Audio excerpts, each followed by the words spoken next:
Sir ಹೆಚ್ಚುವರಿ ಅಭ್ಯರ್ಥಿ ಹಾಕಿದ ಮೇಲೆ ಇವರು ಕೌಂಟ್ ಮಾಡ್ಕೊಂಡಿಲ್ಲ ಸರ್ ಮತ್ತೆ ಇನ್ನೊಂದು 2 ಡಿ ಕೆ ಶಿವಕುಮಾರ್ ಹಾಕಿದ್ರೆ ಅವು 2 ಬಾರಿ ಬರ್ತಿದ್ದು, ಇವು 2 ಹೋಗ್ತಿದ್ದು. 7 ಹಾಕಿದ್ದ ಅಂತ ತಿಳ್ಕೊರಿ. ಇನ್ನೊಂದು 2 ಹಾಕಿದ್ರೆ ಇವು BJP ಅವು ಹೋಗ್ತಿದ್ದು. ಈಗ ಅದೇ ಅವ್ರಿಗೆ ಮುಳುವಾಗಿದೆ ಸರ್. ಹೆಚ್ಚುವರಿ ಅಭ್ಯರ್ಥಿ ಹಾಕಿದ್ರು ನೀವು ಯಾಕೆ ಕೇರ್ಲೆಸ್ ಮಾಡಿದ್ರಿ ಅಂತ ಹೇಳಿ. ಹೌದು, ಕೇರ್ಲೆಸ್ ಯಾಕೆ ಮಾಡ್ಯಾರ ಅಂದ್ರೆ ಹಿಂದಿನ ದಿವ್ಸ ಫೋನ್ ಬಂದೈತಿ. ಒಂದೇ ನೀನು ಏನಾರೇ ನಾಟಕ ಮಾಡಿದಿ, ನಮ್ಮ 5ನೇ ಅಭ್ಯರ್ಥಿಗೆ ಓಟ್ ಹಾಕ್ಸಲಿಲ್ಲ ಅಂದ್ರೆ ನೀ ಡುಪ್ಲಿಕೇಟ್ ನಿಮ್ಮ ಅಪ್ಪನ ಸಹಿ ಮಾಡಿ ತೆಗಿತೇನೆ ಅಂದ್ಕೊಳ್ಳೆ. ನಾವು ಇಲ್ಲ, ಏನೂ ಮಾಡಬೇಡ ಅಣ್ಣ, ನಾವು ಹಿಪ್ಪೆ ಇಶ್ಯೂ ಮಾಡೋದಿಲ್ಲ ಅಣ್ಣ, ನೀನು ಮಾರ್ಗದರ್ಶನದಾಗಿರ್ತೀನಿ ಅಣ್ಣ.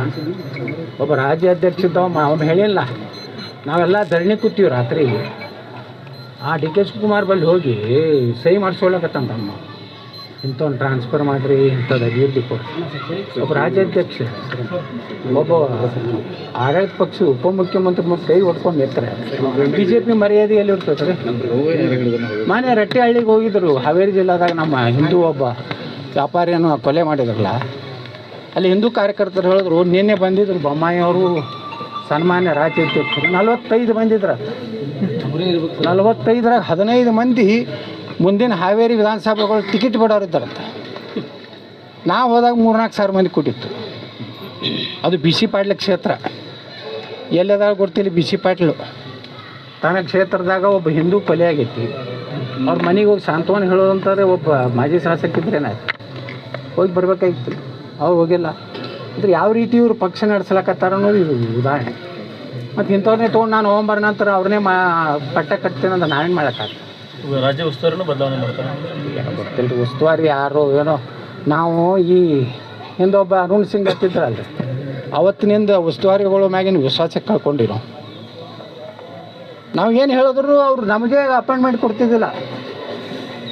ನಾವು ಹೋಗಿ ಹೇಳಿದ್ರೆ ಏನು ಹೇಳ್ತಿದ್ದ ಅರುಣ್ ಸಿಂಗ, विजेंद्र बहुत कर्मठ कार्यकर्ता है, उनका जैसे कर्नाटक में कोई नहीं है ಅಂತ ಹೇಳ್ತೀವಿ. ಅಲ್ಲಿಂದ ಏನು ಶಕ್ಕ ಹೊಡಿತಾವ ಮುಂದೆ.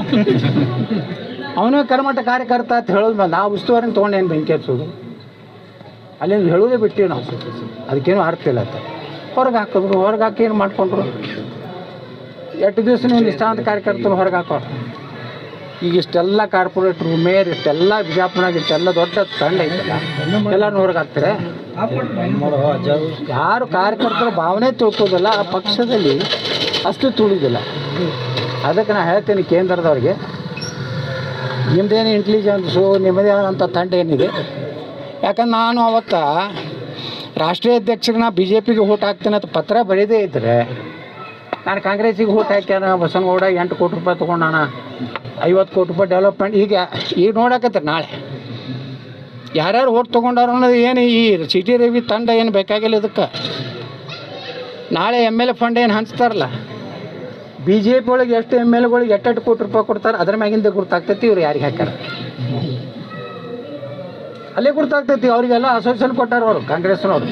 ನಿಮ್ಗೆ 50 ಕೋಟಿ ರೂಪಾಯಿ ಫಂಡ್ ಕೊಡ್ತೀವಿ, ಮ್ಯಾಗ ಏನು ಕೊಡೋದು ಇವ್ರಿಗೆ ಕೊಟ್ಟಾರ, ಅದನ್ನು ತನಿಖೆ ಮಾಡಲಿ. ಹಿಂದೆ DS ಶಂಕರ್ ಮೂರ್ತಿ ವಿಶ್ವಾಸ ತೊಗೊಂಡು ಬಂದಿದ್ರು. ನಾನು BJPಗೆ ಓಟ್ ಹಾಕಿನಿ, ನಾನು ಪಕ್ಷೇತರಿದ್ರು. ಅಂದರೆ ಅಪಪ್ರಚಾರ ಸುಮ್ಮನೆ ಮಾಡೋದ್ರಿಂದ ನೀ ಹಂಗೆ ಅಪಪ್ರಚಾರ ಕೊಟ್ಟು ಫೇಸ್ಬುಕ್ನಾಗ ಮಾಡಿದಂದ್ರೆ ನಾನು ಚಾಲು ಮಾಡ್ತೀನಿ. ಒಂದರೆ ಆ ವಿಜೇಂದ್ರ ಕಡೆ ಇರುವ ಕೊಟ್ಟಿ ಅಕೌಂಟ್ ಏನದಲ್ಲ ಫೇಸ್ಬುಕ್ನಾಗ, ಅವೆಲ್ಲ ಲಾಕ್ ಅದಾವ. ಅವ್ರ ಅಪ್ಪಗೆ ಹುಟ್ಟಿದ್ರೆ ಆ ಲಾಕ್ ತೆಗೀರಿ. ನಮ್ಮವ್ರು ಹೋಗಿ ನಮ್ಮ ಕಾರ್ಯಕರ್ತರು ಮೆಟ್ಲೆ ಚಾಮರಾಜನಗರದಿಂದ ಬಿದರ್ವರೆಗೆ ಮೆಟ್ಲೆ ಹೊಡಿತಾರೆ. ಅದು ಮೆಟ್ಲೆ ಹೊಡಿತಾರೆ ಅಂತೇಳಿ ಅದು ಲಾಕ್ ಮಾಡಿರ್ತಾರೆ. ಅವ ಯಾರು ಏನು ಗುರ್ತಾಗಬಾರ್ದು. ನಿಮ್ಮ ಎಲ್ಲ ಲಾಕ್. ಹಾಂ, ಅವ್ರವ್ರು ಲಾಕ್ ಯಾಕೆ ಮಾಡ್ತಾರೆ? ಈಗ ನಮ್ಮವ್ರ ಕಾರ್ಯಕರ್ತರು ಅದಾರ, ಓಪನ್ ಇಟ್ಟಿರ್ತಾರೆ, ಬಾಂಬಾಗ ಕುಸ್ತಿ. ಈ ವಿಜಯೇಂದ್ರನ ಚೇಲಗಳು ಅನ್ನೋದಾರ ಎಲ್ಲ ಲಾಕ್ ಅದಾವ. ನೀವು ನೋಡಿರ್ಬೇಕಾರೆ ಲಾಕ್ ಅಂತ ಬರ್ತದೆ. ಅದು ನವಂಬರ್ಗೆ ಲಾಕ್ ಆಗೋದೈತೆ, ಅದಕ್ಕೆ ಲಾಕ್